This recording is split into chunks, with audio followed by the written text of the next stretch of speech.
It's one of the newest restaurants in Excelsior, and it's already seeing a lot of traffic. That's an understatement. Bringing authentic Sicilian cuisine to the metro. And it's just the latest from restaurateur David Fhima, who joins us now with some of the homies in tow. How are we doing, guys? Amazing. Thanks for having us. Congratulations on the new restaurant. Everyone's talking about it. Well, we're really lucky to have found that spot at this time to do a Sicilian concept. I mean, it's almost meant for it. Okay, so what are you making this morning for us? Well, you know, one of the classic pastas. So all our pastas are made in-house.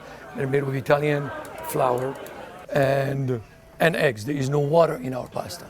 So, and there is a reason for that, because we want that pasta to absorb a lot of the flavors. As you can see, I mean, you can see this pappardelle, you can see how beautiful that noodle is. Oh. And we're making a carbonara.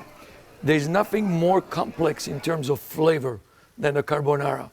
Depth, richness, and really balance. But yet it's one of the most simple pastas to make. Well, this is what I love about Italian food. And, you know, I grew up this way. My mom cooking Italian food all the time, and I see it in people who know what they're doing. It's simple ingredients. It's simple cooking compared to, like, complex French cuisine. Yep. But the ingredients are so rich and mixed the right way. It's just the best food, in my opinion. It's absolutely. I mean, every cuisine has its own. French, Japanese, its precision, its techniques. There are precision and techniques in Italian cuisine, but they're not at the forefront. What's at the forefront, it's the flavors, and it is all that beautiful depth in here. All right, can you give us like a 30-second to 1 minute tutorial on how to make a great carbonara at home? Really very simple. Beautiful pancetta. You and I talked about pancetta guanciale, that you saute and you render. So you use its own fat to crisp it. You deglaze it with a little white wine. You add a touch of cream, pecorino, romano. You toast your pasta in it, and you use this water right here, this beautiful water, because that's really what makes it nice and gives it that depth. It's starchy. You got the money from the pasta, right? You do, and it's and the depth of it. And one of the techniques that you want to do is you want to make sure that you are really not cooking your cheese. You see, I turn my heat off, and I'm flavorizing the pasta with the cheese without turning it off. Chef John, our CDC, is going to plate this for us right now. Jeez, okay.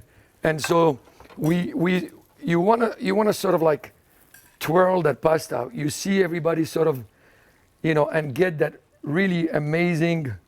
See this? You want to get that in there. No chunk left behind. No, and you want to go in here, and you want to do that a couple times. A pasta kebab. Well, it's an oxymoron, but it works. And I like this full plate in here and a neutral plate in here. One of the reasons I love, one of the reasons I like that is because it allows me to do what I'm going to do right now, which is take some beautiful Sicilian olive oil, take some beautiful Romano, Reggiano, some pecorino, and a beautiful, this is from our garden, by the way. I mean, basil? My wife had the idea this morning. And you have probably one of the best, most complex flavor that's easy to make. And I am a firm believer, and you're talking about my grandma, who is Sicilian. She said there are no recipes, because if you have a recipe, it assumes you own it. It's passed tradition. Down, like a you story. Pass it. We have a rule. We do not.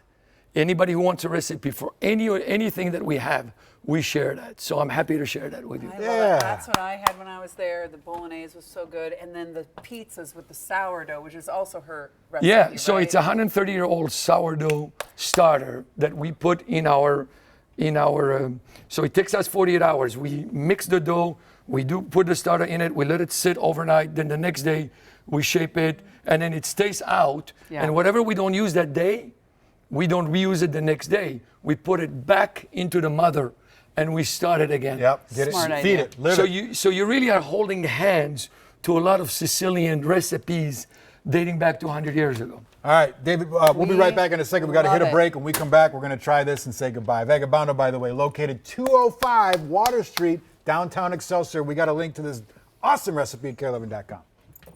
You know the drill. Text that number, you get the recipe. I feel like that number is going to get lit up right now. We'll be